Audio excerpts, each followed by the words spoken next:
혹시 우리 성도님들 가운데 예루살렘을 방문한 성도님이 좀 계신가요?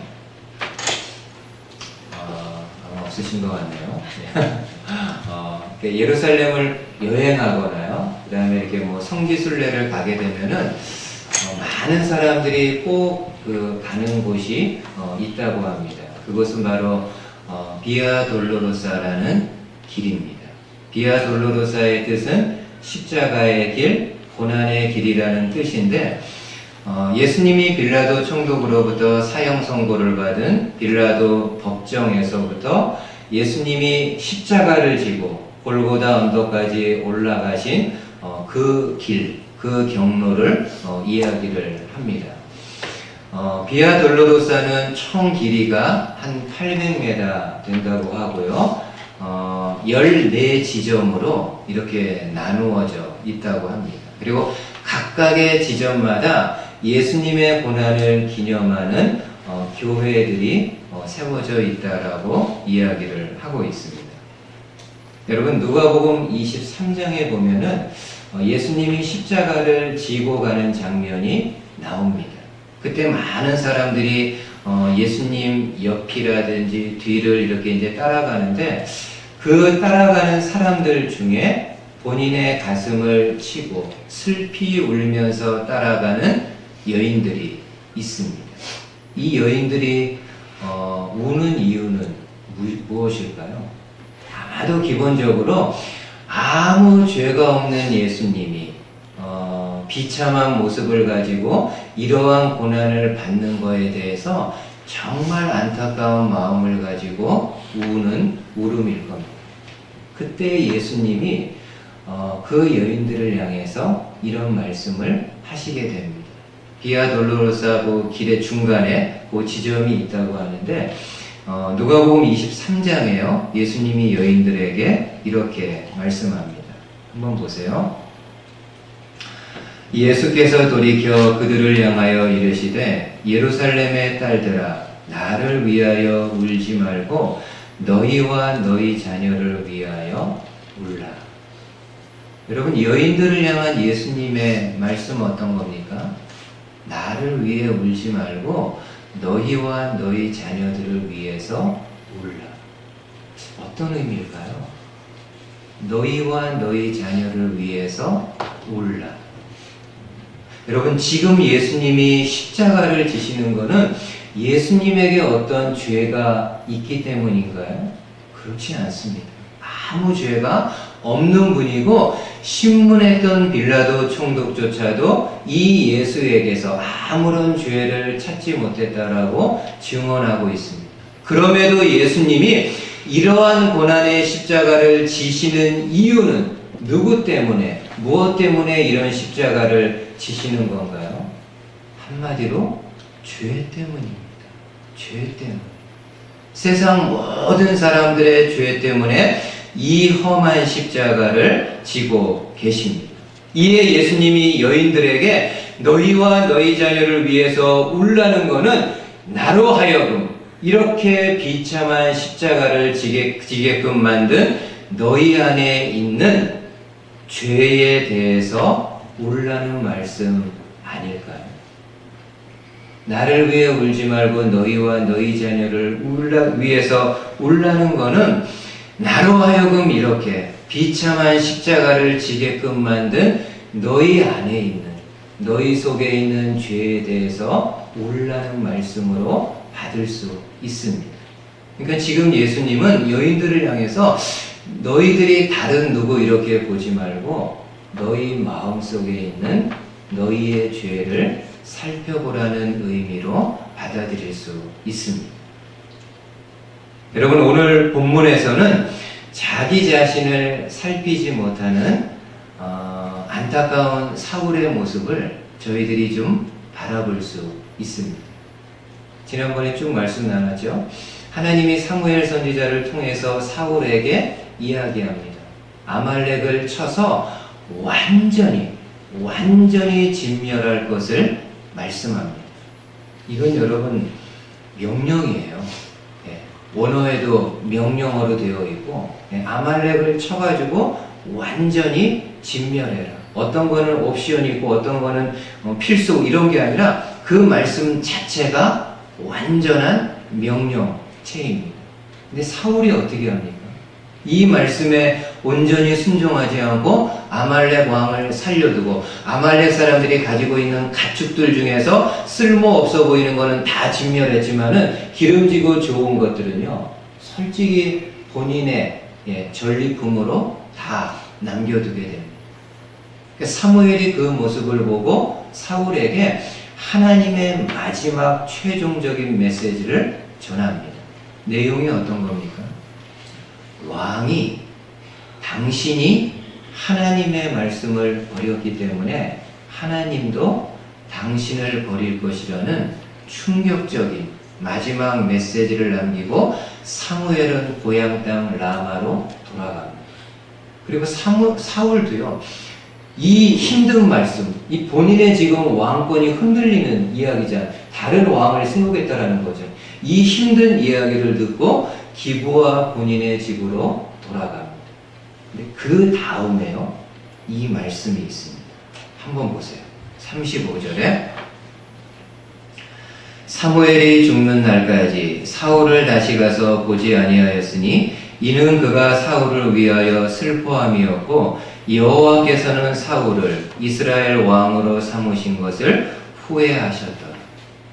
여러분, 지금 본문은 사무엘과 사울이 이곳에서 헤어진 이후에 더 이상 만남을 갖지 않았다라고 말씀합니다. 특별히 사무엘은 언제까지 사울을 보지 않았다고요? 죽을 때까지. 본인이 죽는 날까지요, 사울의 얼굴 한 번도 안 본 겁니다. 그러니까 관계가 완전히 끊어져 버린 거예요. 사무엘이 한 이야기로 인해 가지고 사울이 좀 마음이 좀 삐졌는지 아니면은 좀 상처가 됐는지 이날 이후로요, 두 사람의 관계가 완전히 부서지게 됩니다. 아마 제 생각에는 사울이 더 이상 사무엘을 부르지 않았던 것 같습니다. 이후에도 다른 여러 나라와의 전쟁이 있고 나라에 크고 작은 일이 있었을 텐데 예전 같으면은 이 일에 대해서 사무엘 선지자를 청해서 하나님의 뜻을 물어보곤 했을 텐데 더 이상 사무엘을 초청해 불러가지고 이런 거 없습니다. 근데 여러분 35절 중간에 보면은요, 어떤 말씀이 있습니까? 사무엘은 사울을 위해 어떻게 했다고요? 슬퍼했다. 사무엘은 사울을 생각할 때마다 안타깝고 슬픈 겁니다. 충분히 그럴 수 있습니다. 여러분, 사무엘에게 사울은 어떤 존재, 어떤 사람인가요? 사무엘은 사울을 이스라엘 역사에 있어서 처음으로 본인이 안수해서 본인이 기름 부어서 이스라엘의 왕으로 삼았던 사람입니다. 그러기에 누구보다도 사무엘은 정말 이 사울에 대해서 많은 애정과 기대가 있었던 사람. 정말 이 사울 왕이 하나님의 말씀에 잘 순종해서 이스라엘 역사에서 가장 훌륭하고 가장 좋은 왕이 되기를 원하는 마음이 있었을 겁니다. 시간이 지나갈수록 사울이 점점 하나님으로부터 멀어지고 또 그 하나님의 말씀에 순종하지 않는 모습을 보면서 사울을 생각할 때마다 안타까운 마음으로 슬퍼했다라고 이야기합니다. 하나님은 어땠을까요? 35절 하반절 보세요. 35절 하반절에는 뭐라고 이야기하나요? 하나님은 사울을 이스라엘의 왕으로 삼은 것을 어떻게 하셨다고요? 후회하셨다. 하나님은 이스라엘의 왕을 사울로 삼은 것을 후회하셨다라고 말씀합니다. 여러분, 하나님이 후회하셨다라는 것은 성경을 읽는 저와 여러분들이 하나님의 심정을 이해하도록 표현한 거예요. 그만큼 하나님이 사울에 대해서 안타까운 마음이 있다는 것을 우리로 하여금 알게 하기 위해서 하나님이 후회하셨다라는 표현을 쓰고 있습니다.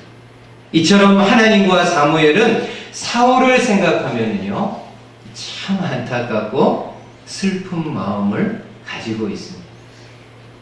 근데 정작 본인인 사울은 어떤가요? 사무엘도 안타까워하고 하나님도 안타까워서 슬퍼하는데 정작 본인은 어떻습니까? 전혀 그런 생각 없습니다.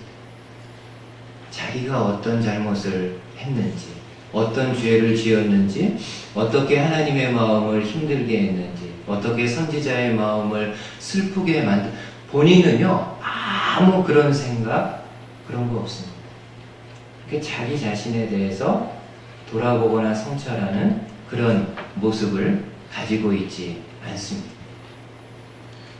여러분, 기본적으로 자기 자신을 이렇게 좀 돌아볼 줄 아는 사람은요, 지혜로운 사람이고 복 있는 사람이라고 할 수 있습니다. 다른 사람 보기 이전에, 혹은 다른 사람의 어떤 잘못이나 어떤 것을 보았을 때 자기 자신을 이렇게 성찰하고 돌아볼 줄 아는 사람은 참 지혜로운 사람이라고 말할 수 있습니다. 그런 사람들이요, 다른 사람들로부터도 인정과 존경을 받습니다.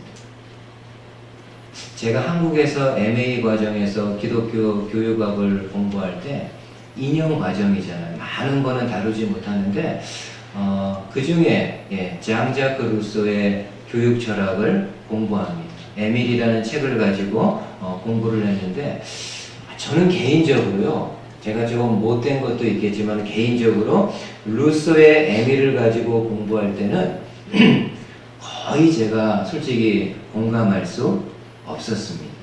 루소가 이야기한 교육에 대한 내용을 제가 공감하지 않은 것이 아니라 루소가 이야기했던 교육 내용하고 본인이 살았던 삶이 매치가 안 되니까는 제가 솔직히 그 시간은 좀 많이 이렇게 좀 반항적인, 반골적인 기질을 가졌습니다. 여러분, 루소 당시 파리에서는요, 자신이 낳은 아이들을 본인이 키우지 않고 버리는 아주 못된 관행 혹은 관습이 있었다고 합니다. 귀족들 가운데도요, 자녀를 낳으면은 남자아이면은 고아원에 보내고 여자아이는 수녀원에 보내는 거예요. 왜 그렇게 하면 솔직히 본인이 키우기 싫은 거예요.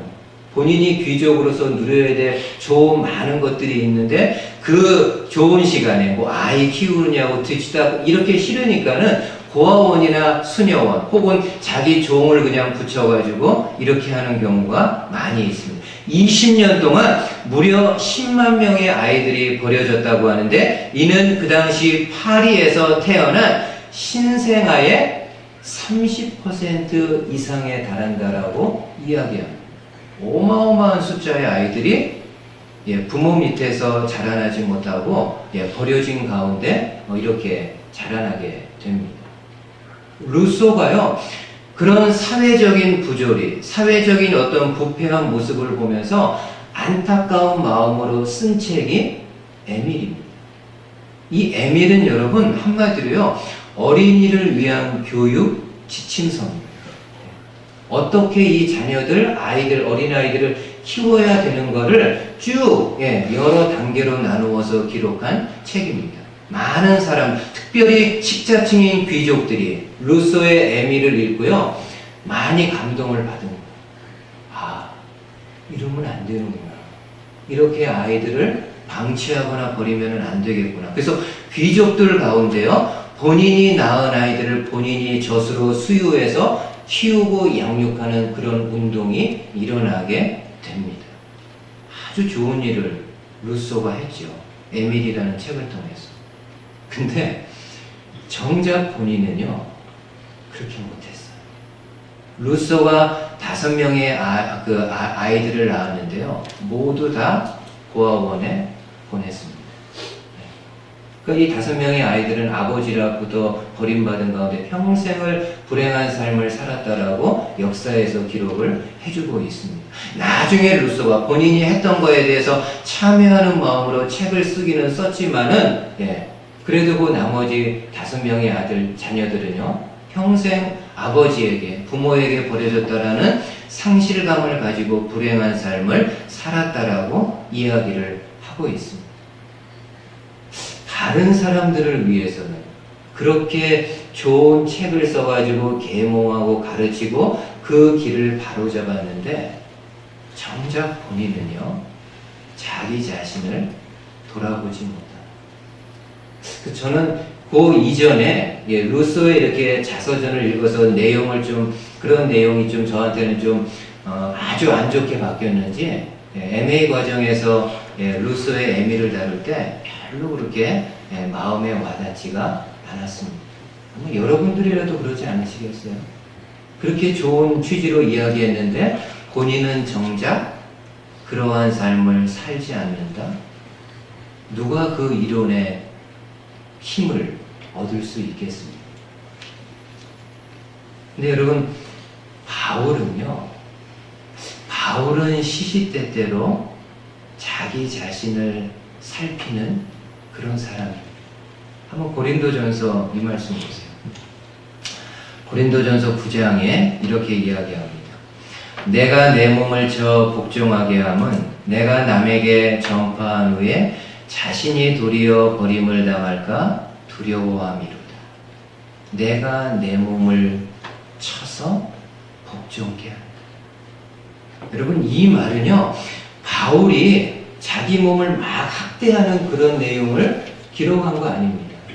자기 몸을 막 이렇게 채찍으로 때리거나 무슨 뭐 칼로 이렇게 막 그어가지고 이렇게 학대하는 것이 아니라 날마다 나는 하나님 앞에서 코람데오, 하나님 앞에서 나 자신을 돌아보고 성찰하는 삶을 살고 있다라는 이야기입니다.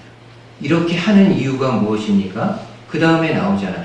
내가 남에게 전파한, 다른 사람에게는 그리스도의 좋은 복음을 막 이렇게 이야기하는데 나를 돌아보지 않으므로 자신이 도리어 버림을 당할까 두려운 마음에 내가 그리스도 예수의 복음을 많은 사람들에게 전하지만은 동시에 끊임없이 나 자신을 살피면서 나는 내가 전한 대로 혹은 전한 만큼 그리스도의 복음에 합당한 마음과 삶을 살아가고 있는지를 돌아본다는 이야기입니다. 저는 이 바울의 고백이 저와 여러분들의 고백이 되었으면 좋겠습니다. 나를 자꾸 돌아보는 거. 저는 개인적으로 전에 천주교에서 했던 운동 정말 좋았고, 그건 그때만 할 게 아니라 지금도 해야 되는데 어떤 운동인가요? 내 탓입니다. 천주교에서 구운동 했잖아요. 전 국민을 향해서 자꾸 국민들이 뭐 누구 탓, 누구 때문에 이런데 그러지 말고 다 내 탓입니다. 나를 돌아보고 나를 성찰해보고 나의 삶을 반추해보면은 결국에는 내가 잘못했고 내가 문제가 있고 내가 그렇지 못했기 때문에 내 탓이라는 고백을 하나님과 사람들 앞에서 하자는 운동. 저는 그게 여러분 그때만 필요할까요? 지금도 필요하죠. 곰곰이 따져보면은 다른 사람에게 있었던 것으로 생각되어지는 잘못조차도 엄밀하게 성찰해보면은 나로부터 기인되었음을 알 수 있습니다. 어떤 분들은 이렇게 말씀을 들을 때요, 때로 이런 마음 가질 수 있습니다. 야, 이 말씀은 아무개가 좀 들었으면 좋았겠네. 아무개가 좀 듣고 도전받고 좀 열심으로 좀 주를 섬겼으면 좋겠다. 그런 마음이 들 때가 있습니다. 아니요.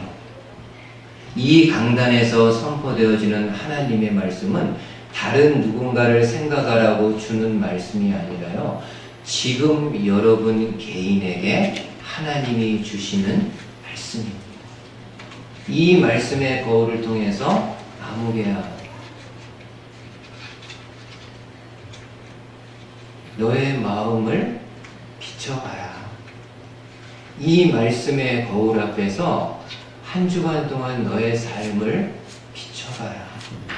하나님과 가족들과 사람들 앞에서 얼마나 성실하게, 얼마나 크리스찬답게 살았는지를 살펴보라는 하나님의 말씀입니다. 저와 여러분들이 꼭 신앙적인 면에서뿐만이 아니라 일상의 모든 삶에 있어서도 끊임없이 말씀과 하나님 안에서 내 자신을 살펴볼 수 있는 저와 여러분들 되실 수 있기를 주님의 말씀으로 축복을 드립니다. 두 번째는 사무엘이 다시금 이스라엘의 왕을 세우기 위해 이제 좀 기름 붓는 장면을 좀 보도록 하겠습니다. 여러분, 사무엘이 사울로 인해서 계속 이렇게 슬퍼할 때 하나님이 사무엘에게 말씀합니다.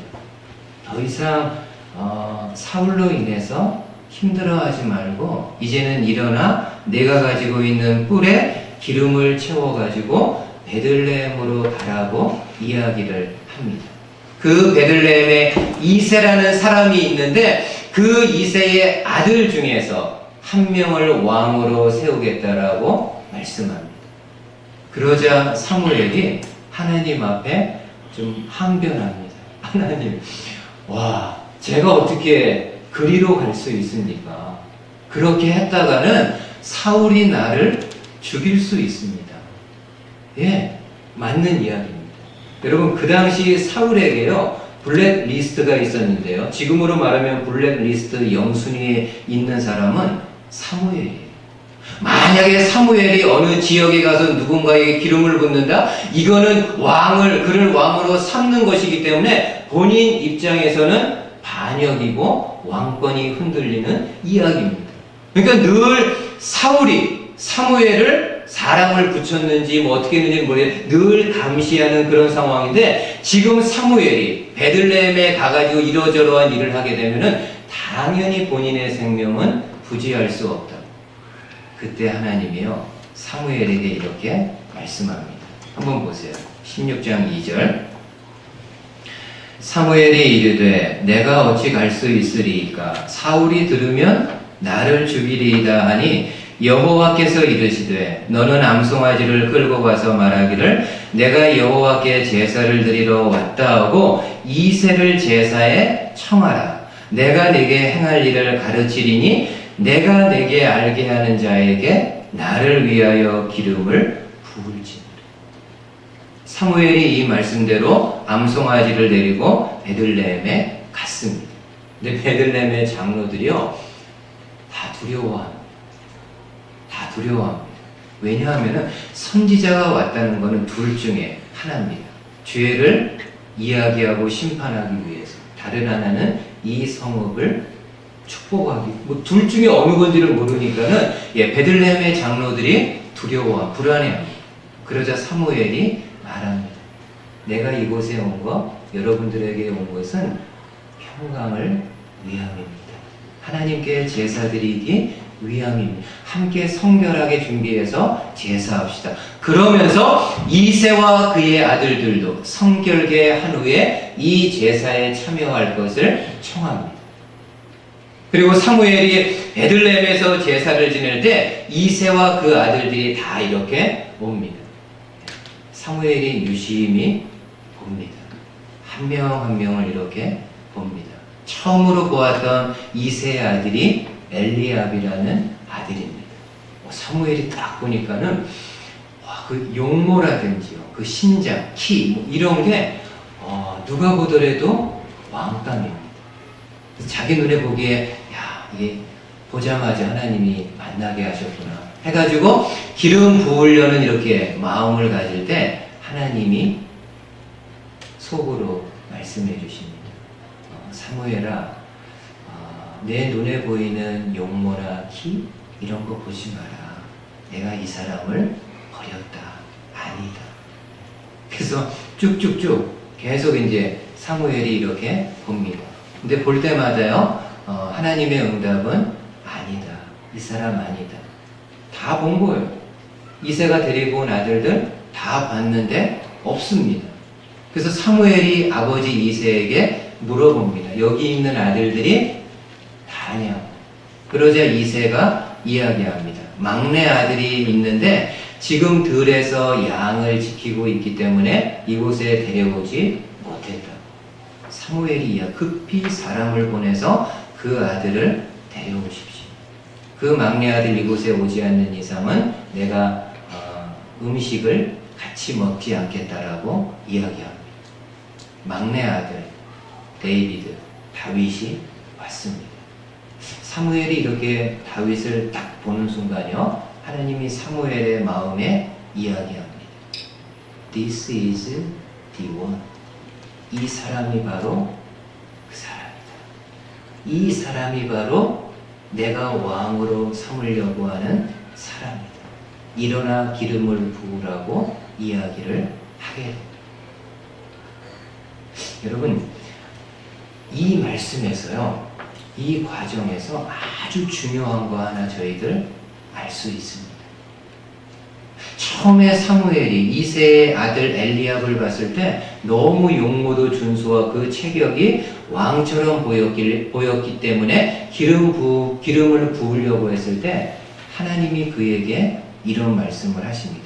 한번 보세요. 7절에 여호와께서 사무엘에게 이르시되 그의 용모와 키를 보지 말라. 내가 이미 그를 버렸노라. 그 다음에 보세요. 내가 보는 것은 사람과 같지 아니하니 사람은 외모를 보거니와 나 여호와는 중심을 보느니라. 저는 한글 성경도 괜찮습니다. 번역이 제가 뭐 언어 전문가는 아니지만 잘 번역했다고 생각하는데, 제가 기본적으로 본문을 이렇게 할 때는 원어를 꼭 같이 이렇게 참고합니다. 근데 원어가요, 더 마음에 와닿아요. 여기 여러분 본문, 사람은 외모를 보거니와 나 여호와는 중심을 본다라는 이 말이요, 원어 성경에는 이렇게 되어 있습니다. 직역하면 이래요. 사람은 눈으로 보거니와 나 여호와는 중심으로, 마음으로 본다. 사람은 눈으로 보지만요, 하나님은 마음으로 보신다. 별거 아닌 것 같지만요, 굉장한 차이가 있습니다. 저와 여러분들은 솔직히 다른 사람들 볼 때, 혹은 다른 어떤 것을 볼 때 눈으로 봅니다. 눈으로 보고 판단합니다. 눈에 좋게 보이는 거, 눈에 잘 꾸며진 거, 눈에 아름답게 보이는 거, 눈으로 이렇게 보는 거를 보고 판단합니다. 그러다 보니까는 사람들이 어떻게 살아가나요? 저와 여러분들이 어떻게 살아가나요? 다른 사람들 눈에 좋게 보이기 위해서 이 겉사람을 많이 포장합니다.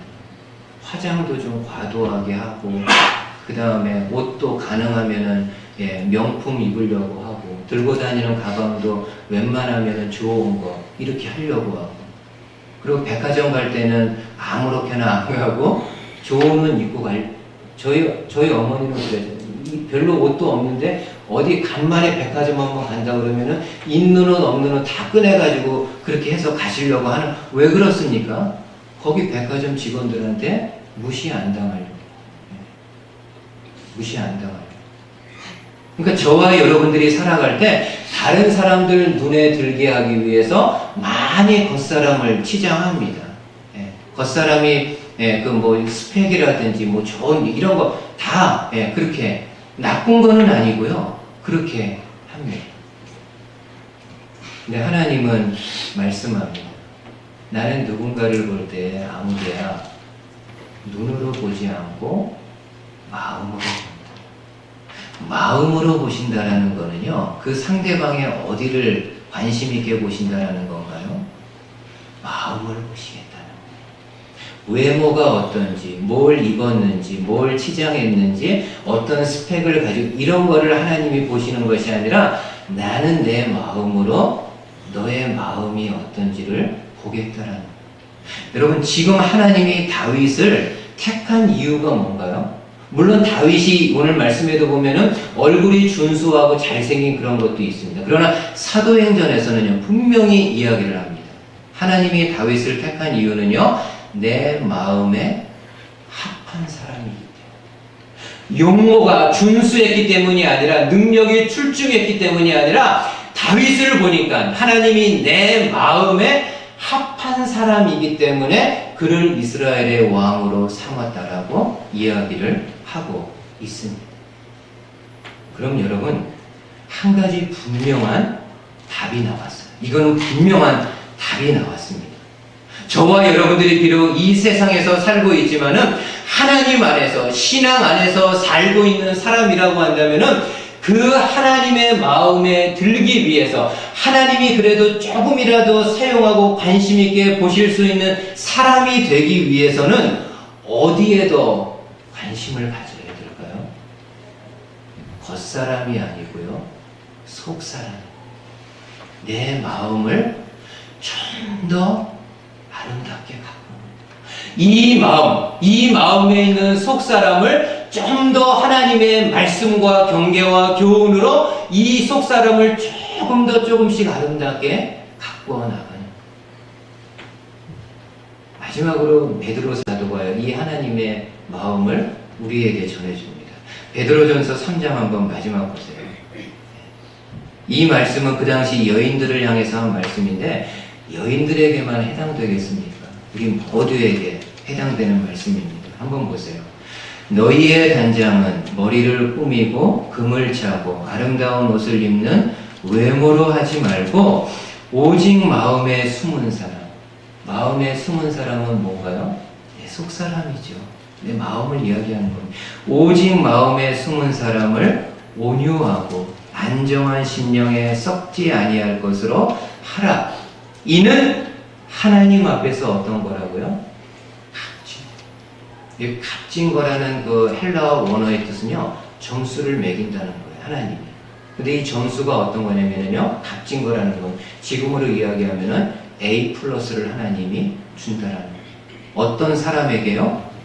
외모를, 겉사람을 꾸미고 겉사람을 치장하고 겉사람을 가꾸는 것에 올인하는 인생이 아니라 겉사람은 조금 이렇게 부족하게 보인다 할지라도 속사람, 이 마음을 하나님의 말씀 안에서 하나님께 기도하는 과정에서 그 신앙 안에서 그 마음의 속사람을 자꾸 이렇게 다듬고 가꾸어 나가는 사람은 하나님이 그 인생을 A 플러스로 리포트하겠다라고 말씀해 줍니다.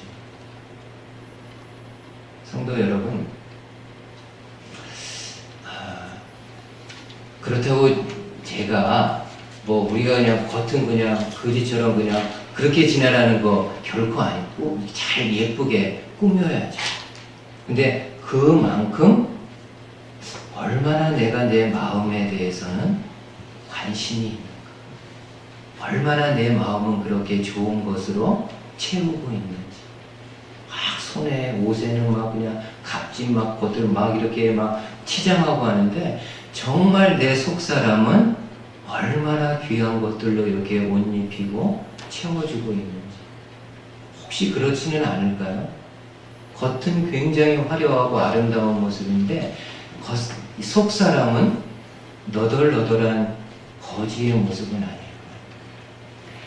하나님은요, 저와 여러분들을 볼 때 눈으로 보지 않고 마음으로, 그 마음이 어떠한지를 보시는 하나님이십니다. 이 하나님을 기억하실 수 있는 저와 여러분들 되실 수 있기를 주님의 말씀으로 축복을 드리겠습니다. 아멘.